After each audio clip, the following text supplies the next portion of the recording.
Hello guys, alam nyo ba, may kikwento ko sa inyo.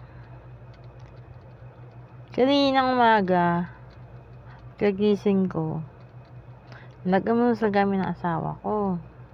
Tapos, kumain kami ng dilis at saka ng hipon. At saka sinangag at kape.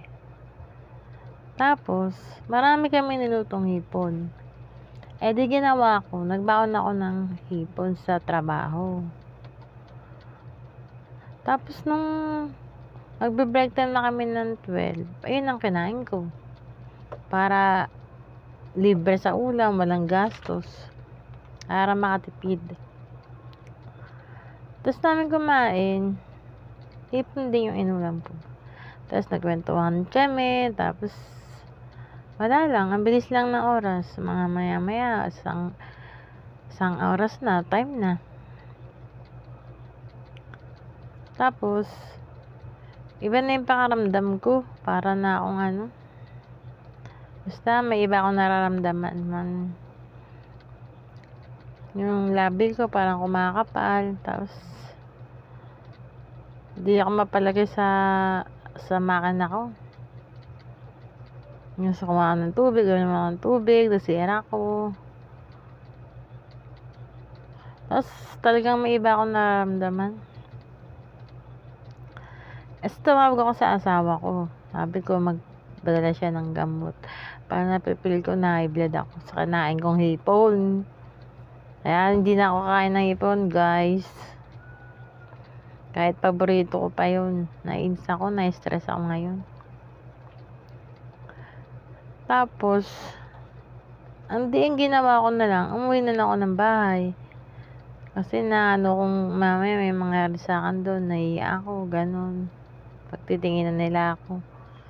Kaya umuwi na lang ako sa bahay. Pagdating ko dito, ayun, nagpahinga, tapos binipi ako. Grabe, ang taas ng BP ko, guys. 160/90.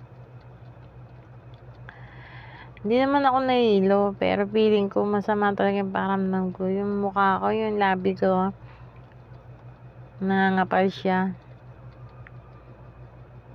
Tapos uminom na ako ng gamot. Kasi kakain ko na naman sa trabaho. Uminom na ako ng gamot. Tapos, nagpahinga na ako. So, uminom ako ng pineapple juice. Nagpabili ako ng pineapple juice. Tapos, nag-BP na naman. Nag-BP. Bumaba ng konti. Alam niyo ba guys, nakadalawang gamot ako. Inom ko yung gamot ng asawa ko. Tapos maya-maya, nakatulog ako. Sandali lang ako nakatulog. Tapos, pagising ko, nagpa-BP na naman ako. Ang hirap pala.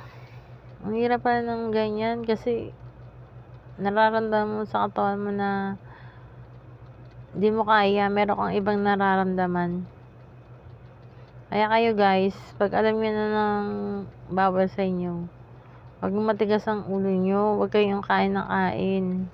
Isipin din natin yung sarili natin. Oo nga, masarap kumain, pero isipin natin, masarap nga tayo kumain. Tapos natin kumain, anong mangyayari sa atin? Nakakatakot. Nakakatakot yung may mangyayari sa atin, tapos wala naman tayong pera na dudukutin. Dahil mahirap lang tayo.